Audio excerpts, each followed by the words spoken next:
Então a gente tem agora um espaço para debates, comentários, sugestões, questões, enfim.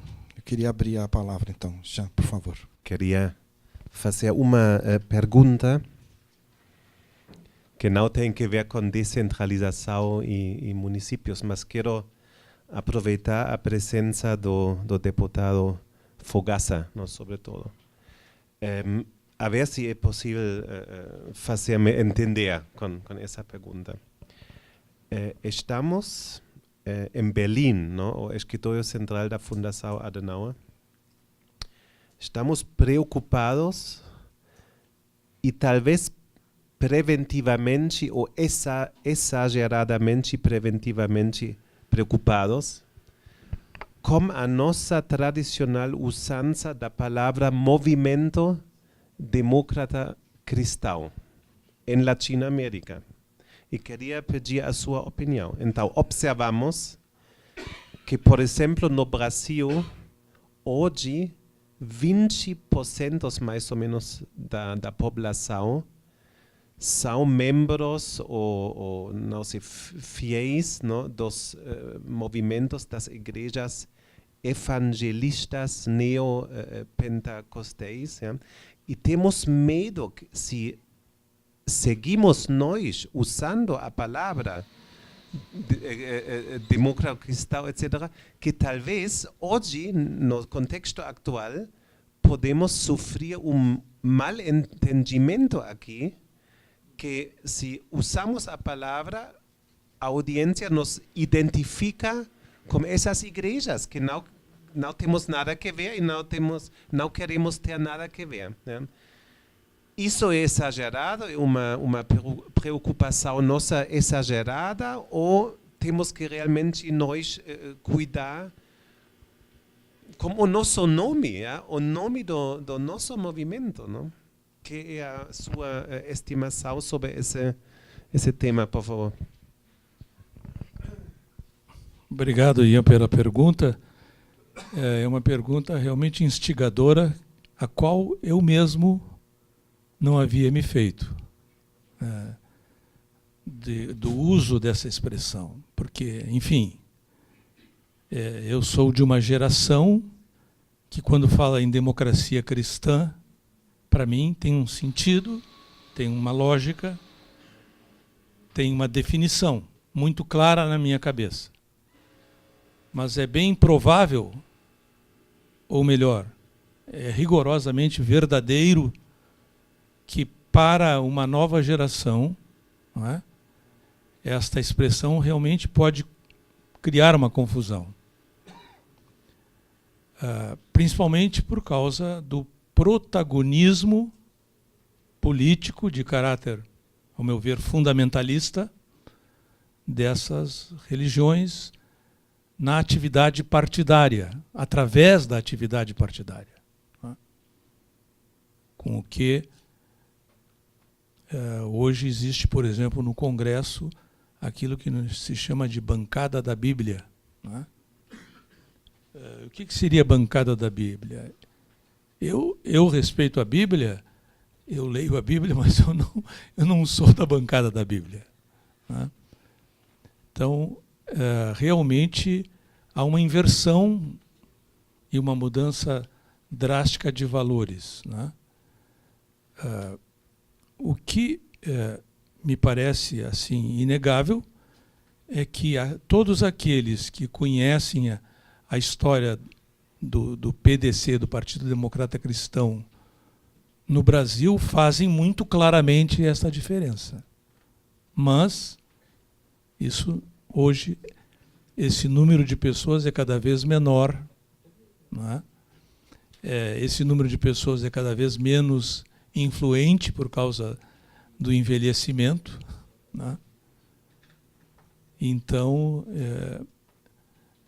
realmente é uma questão bastante crítica a pensar. Né?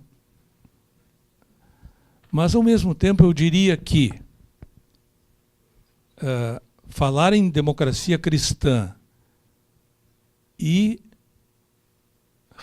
procurar restaurar esses valores que caracterizaram a democracia cristã no Brasil, restaurar esse pensamento da doutrina social da Igreja me parece também ser algo importante e necessário. Talvez ainda caiba, não é, dentro desse caos de 34 partidos. Esses valores se perderam não só por causa da mudança generacional, não só pelo envelhecimento ou até desaparecimento dos seus mais legítimos representantes, mas também por causa da pulverização partidária no Brasil. Nós temos 28 partidos com assento no Congresso Nacional. O encaminhamento da aprovação de uma lei tem que ouvir, muitas vezes, 15, 20 líderes, cada um dando opinião. E essa pulverização também ajuda muito a dissolver os valores.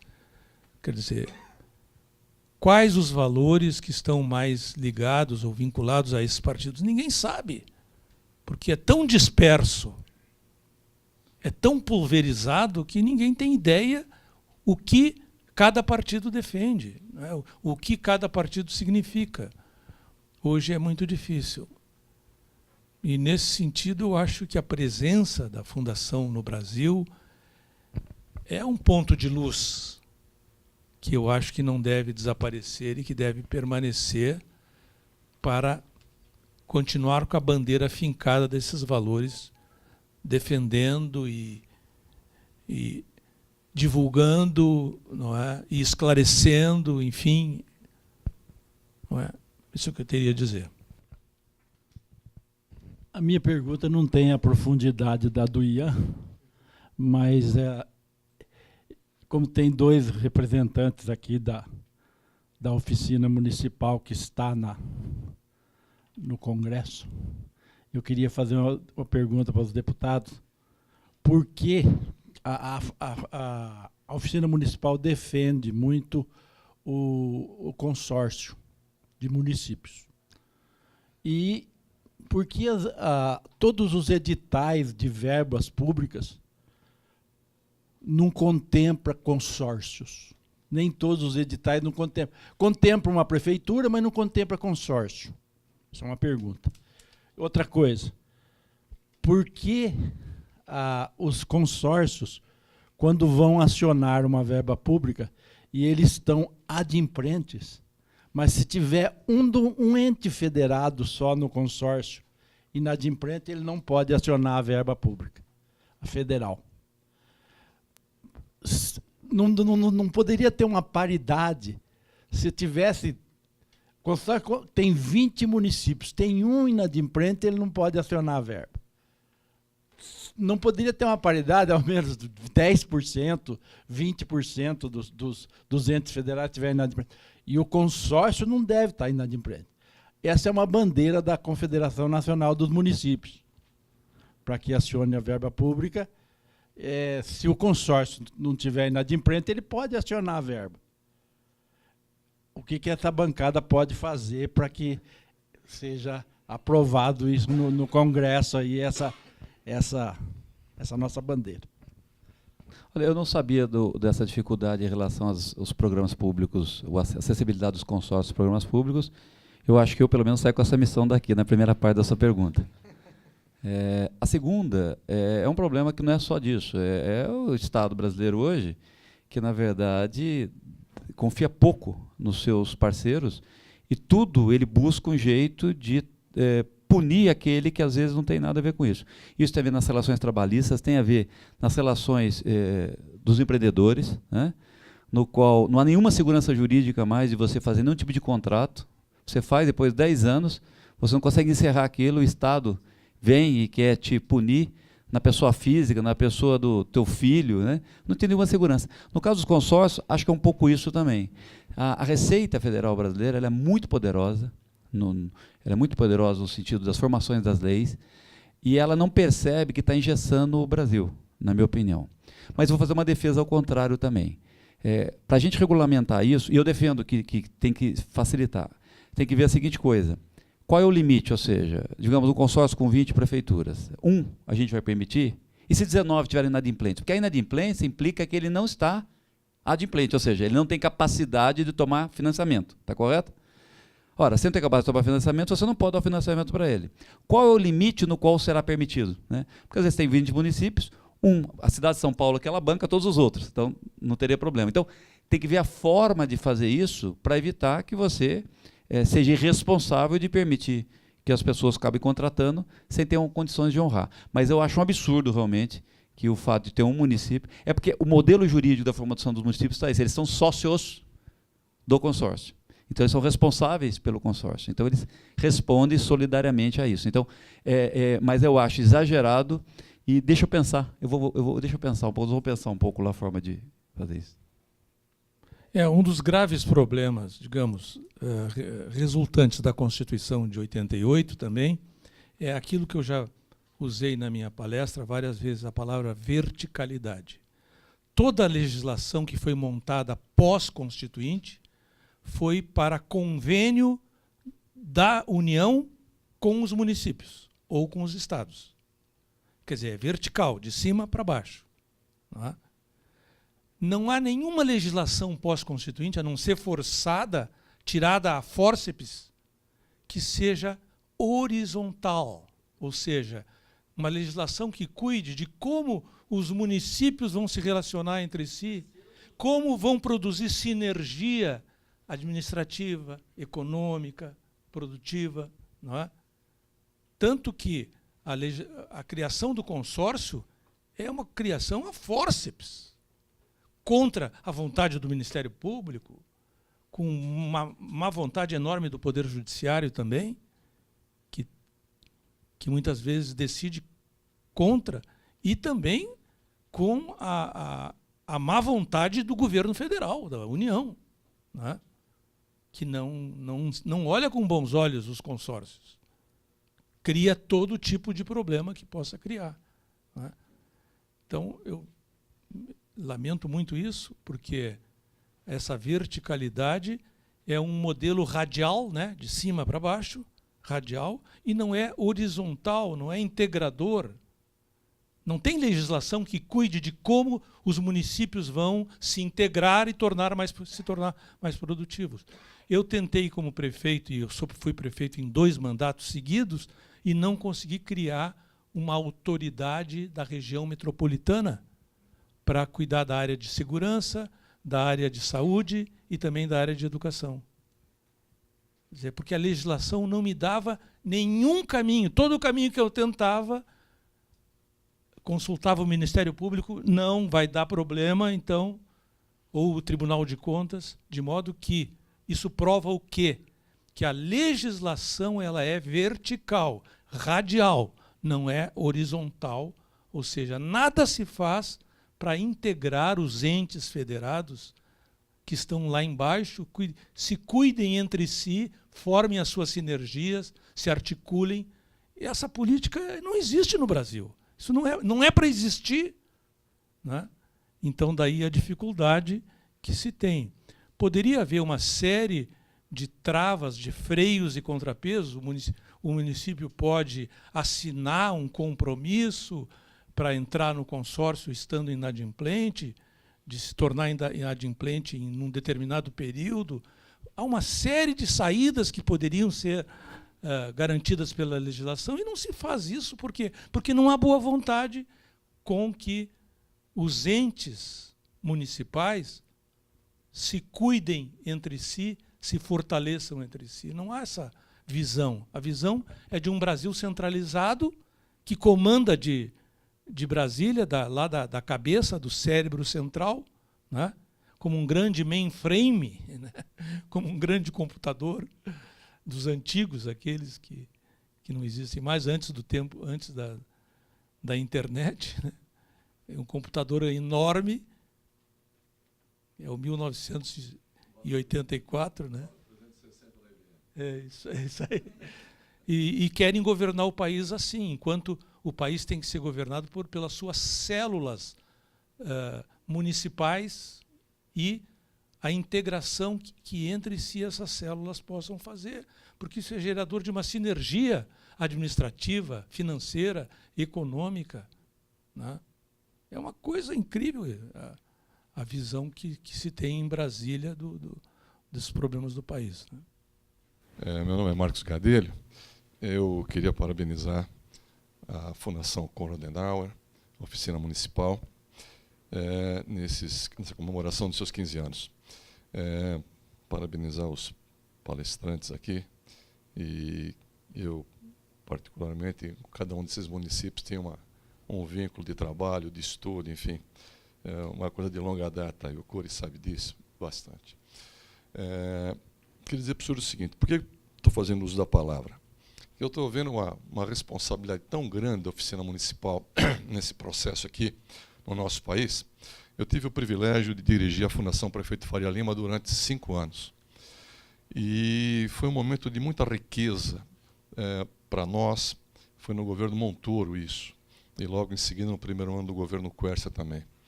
Eu digo isso porque tantas coisas foram feitas inovadoras e de interesse dos municípios. Por quê? Porque você tinha um dirigente principal que era municipalista, que era o Montoro. E essa era a regra do seu governo. Os 3 itens básicos eram a descentralização, a participação e a geração de empregos. Foi o tripé do governo Montoro.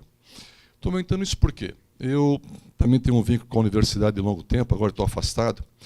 Ocupei diversos cargos públicos, mas sempre mantive minha atividade privada, porque eu sabia que uma hora eu ia ter que sair e ficar na minha atividade privada.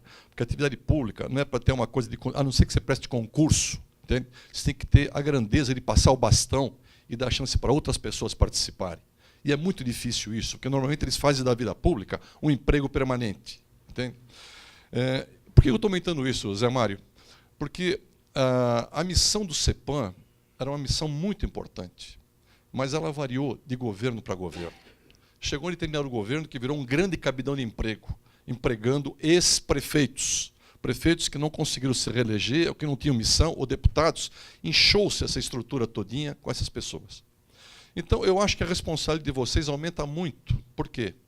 Porque à medida em que é uma instituição não governamental, ela permanentemente persegue os seus objetivos. Isso falta para a gente. Hoje falta para os municípios do Brasil, e a gente tem contato através profissionalmente, fundamentos básicos que o CEPAM ensinava e que, à medida do possível, esta oficina está levando aos municípios. Só que o grande problema que nós temos, e você como professor da GV pode dar um testemunho disso, nós temos várias escolas, principalmente no estado de São Paulo, que tratam da questão municipal, da gestão municipal, formam gestores para essa área. E a palavra gestor está em moda hoje, tá certo? Eu falo porque, inclusive, eu faço parte de um conselho hoje, que é o conselho da Prefeitura de São Paulo, das antigas prefeituras regionais, que agora são das subprefeituras, que agora são as prefeituras regionais. Eu faço parte desse conselho. E o problema está lá, se repete também, ou seja, faltam pessoas com conhecimento da administração pública. E não tem, hoje, cursos específicos nos diversos níveis para atender a gestão municipal. Então, acho que uma das coisas, Zé Mário, que eu insisto muito nisso, e tenho falado na prefeitura, eu vi que vocês têm 2 ou 3 estagiários. A Prefeitura de São Paulo, hoje, a informação que eu obtive, que eles não têm recursos nem para contratar estagiários. Tá certo? Nós fizemos uma proposta agora para o sindicato das universidades privadas que ofereçam os alunos para a gestão municipal, banquem essa ida desses alunos para a gestão municipal, que acho que seria uma grande contribuição para o município e, ao mesmo tempo, para esses alunos e para as suas instituições. E uma das coisas que vocês têm aqui, que eu acho importante, que eu acho que tem que se perpetuar, e com certeza vai muito na linha do que você colocou, da imagem do Brasil, porque se você não mudar essa imagem de baixo para cima, não vai ter jeito. É na formação de pessoas. Nós temos essa debilidade da formação. Eu acho que a responsabilidade de vocês aumenta muito em relação a isso, pelo que vocês já trouxeram de contribuição e colaboração e o que tem por fazer. Eu acho que uma proximidade maior com as universidades nossas, com as escolas técnicas nossas, para levar esses cursos também no conteúdo didático dessas escolas, seria uma imensa contribuição. Eu acho que quem já foi prefeito, ou quem é prefeito, ou mesmo como deputado na Câmara Federal, percebe que uma hora vai ter que passar esse bastão. E nós estamos muito em dúvida para quem passar esse bastão hoje. Não basta a questão dos 28 ou 30 partidos, os 28 que estão lá, os quase 40 que existem. Você vê que existe uma discussão de poder pelo poder. Eu quero poder, mas para quê? Que preparo que você tem para estar nesse poder? Entende? Não é querer discriminar, não. Tá certo? É que, infelizmente, é isso que acontece na política brasileira. É a oportunidade de ter um comando, mas que não reflete o que efetivamente qual é a demanda da sociedade. Então, eu acho, para terminar, dizer o seguinte: a minha contribuição, não é nem a pergunta que eu faço. Eu acho que nesse momento é uma obrigação minha fazer essa manifestação, dizer: vocês estão de parabéns pelo que fizeram até hoje, mas vamos tentar ver como é que a gente pode ampliar isto. Entende? Principalmente com as escolas que tem aqui em São Paulo, do nível muito bom, trazer o sindicato das escolas para dessa oficina, dessa Fundação Coordenal, para saber como é que vocês podem transferir esse conhecimento para eles, para que possa disseminar numa quantidade muito maior esses ensinamentos. Parabéns para vocês, espero que estejamos aqui mais 15 ou 30 anos, como já foi mencionado, mas que a gente possa trazer também uma geração nova junto com a gente. É isso aí. A minha não é uma pergunta, é mais um testemunho que foi motivado pela pergunta do Ian, é um pouco fora do cenário municipal, da discussão municipal, mas nós estamos num evento celebrativo, então algumas coisas valem, certo? Meu nome é Borba, eu sou coordenador do Núcleo Fé e Cultura da PUC de São Paulo, trabalho há muito tempo com o diálogo acadêmico sobre questões culturais e políticas, com a doutrina social da Igreja, com as posições católicas, cristãs de modo geral. E a sua pergunta sobre a questão da democracia cristã é uma preocupação que a gente tem há muito tempo, então eu acho que eu não posso deixar de falar aqui por aquilo que a oficina representa nessa caminhada. Eu creio que, pensando na situação brasileira, a democracia cristã é um nome, uma tradição que não deve ser esquecida. Ela deve ser sempre mantida e recuperada pela tradição daquilo que ela representou e ainda pode representar como tradição viva no contexto brasileiro. É extremamente complicado pensar a democracia cristã como uma proposta política com um nome que representa, rotula alguma coisa hoje, por causa das questões que todos nós conhecemos. Porém, um grande problema é que nós temos uma visão, quando falamos de democracia cristã no Brasil, o modelo alemão não é o modelo mais frequente, eu acho que o modelo mais frequente é o modelo italiano, que eu acho que tem diferenças mais do que significativas entre os dois modelos, principalmente essa questão que me parece muito importante da democracia cristã alemã, ser pensada num contexto cristão e não num contexto católico especificamente. Então, isso evita que certos corporativismos, que eu trabalho dentro da Igreja Católica, não estou falando mal dos outros, estou falando da nossa casa, certos corporativismos que uma mesma igreja, às vezes, incorre. Porém, uma coisa que me parece importante é que, se não existem pessoas que são capazes de declinar o pensamento cristão, político cristão, não como virtudes morais genéricas, mas como condutas públicas bem precisas, não adianta falar em democracia cristã, porque a gente vai ficar sempre ou numa teoria furada, ou acabando abraçando ideologias, correntes de pensamento que não tem nada a ver com a origem do pensamento cristão, por falta de opções. Nesse sentido, aí que entramos no de hoje, eu acho, sinceramente, que a oficina municipal é quase voz única no Brasil. Não estou dizendo que é voz única, porque o Brasil é muito grande, mas eu, inclusive, faço assessoria frequentemente para a Conferência dos Bispos.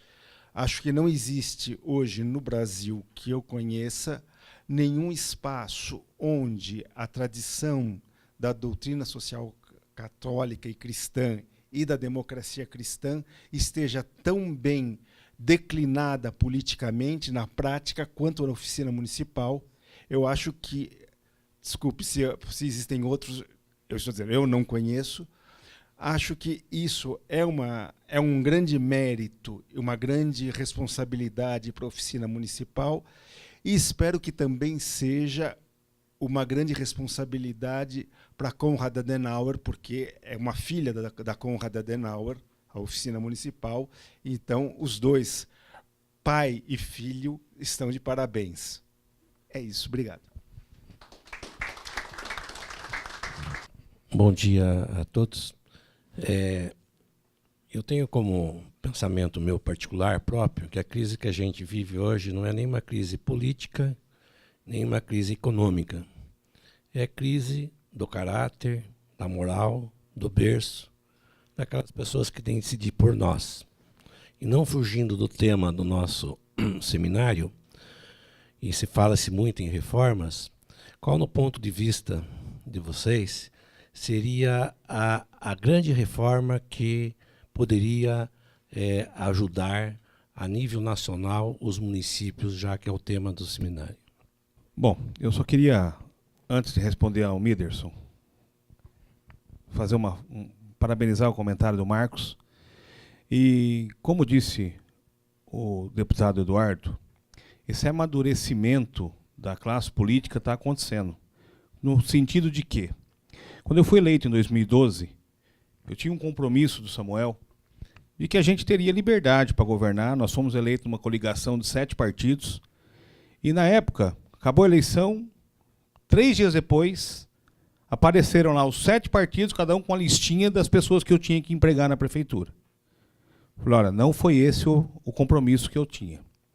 Eu vou analisar os currículos e depois nós vamos conversar. Para você ter uma ideia, dos 12 secretários e do chefe de gabinete, eu só tinha relação de amizade com 2. Os outros 11 foram trazidos para a administração pública através da seleção de currículo e perfil. Tanto que no primeiro semestre, chegou um belo dia, eu fui convidado para uma reunião dos presidentes de partido e fui ameaçado. Escuta, você pensa que você ganhou a eleição sozinho? Eu falei, não.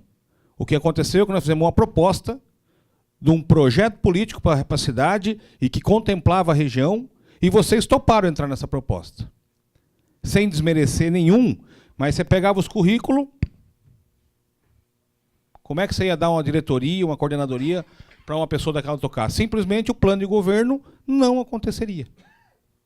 Então isso eu acho que alguns prefeitos, alguns gestores estão fazendo. Na reeleição agora foi a mesma coisa. Nós fomos para a reeleição em 15 partidos. Qual espaço eu vou ter no governo? Vai depender do seu comprometimento com o projeto político, com a cidade. Agora, porque o cara é dono do time de futebol, ele tem que ter um emprego na prefeitura? Porque o cara é presbítero, porque o cara não sei o quê? Não. Então isso eu acho que está caminhando. Com relação ao comentário e até a fala do Ian, eu acho que está tendo uma distorção nos valores. Hoje, o Partido Democrata usa os valores cristãos na gestão de pessoas. O que está acontecendo é que nós estamos vendo as igrejas querendo ter um poder político no país. Para quê? Não entendemos até agora ainda. Então elas têm hoje uma concentração de poder, algumas igrejas, e a gente realmente não entende, e nós estamos vendo essa situação, essa distorção crescer. E para responder ao Miderson, eu acho que a única forma de você tentar equilibrar a situação dos municípios é realmente uma mudança clara no Pacto Federativo.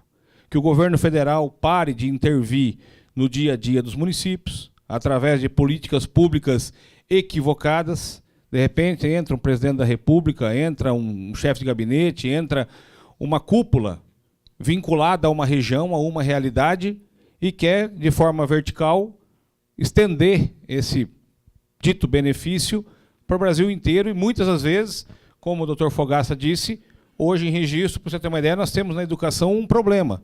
2 milhões nós temos lá que não sabemos como é que nós vamos gastar. Porque tem que ser, não posso comprar merenda escolar, não posso comprar uniforme com dinheiro. O que eu sou obrigado a fazer? Tanto é que eu reformei 40 escolas em 4 anos de mandato. Trocamos móveis, fizemos cozinha, fizemos refeitório, ar-condicionado em todas as creches, porque o dinheiro sobrou, não tinha o que fazer. Então, por quê? As crianças estão diminuindo. Quando eu assumi o governo, um déficit em vaga em creche de 850 crianças. Hoje ainda tem um déficit de 190. Mas é aquela história. Eu inicio o ano com 1.670, 1.700 crianças matriculadas na creche. Como o direito é de todas as mães, tem 20% desse percentual que, para não acordar cedo e levar a criança na escola, ele tira o moleque da creche. Então, nós convivemos com isso. Então, faz parte aí da dificuldade do dia a dia de cada gestor, de cada pessoa pública. Obrigado aí pelas intervenções. Para quem não sabe, a oficina municipal transformou os nossos secretários de 17 municípios em amadores, em profissionais.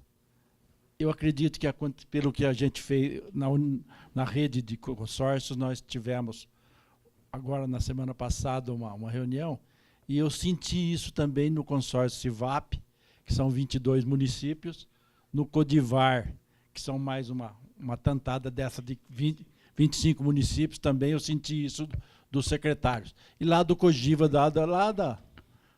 do Nordeste do país, também, eles também estão felicíssimos com os secretários, e o IDH melhorou em todos esses municípios.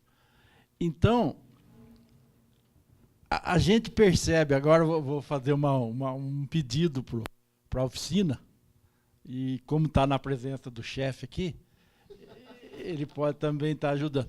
Porque os nossos outros secretários, nós não temos só secretário de Educação, nós temos secretário de Turismo, nós temos secretário de Administrativo, secretário de Saúde, e os outros estão acéfalos, estão precisando desse apoio. Então, eu gostaria que nesses próximos 15 anos, que você estendesse essa ajuda para os outros secretários também. É isso aí.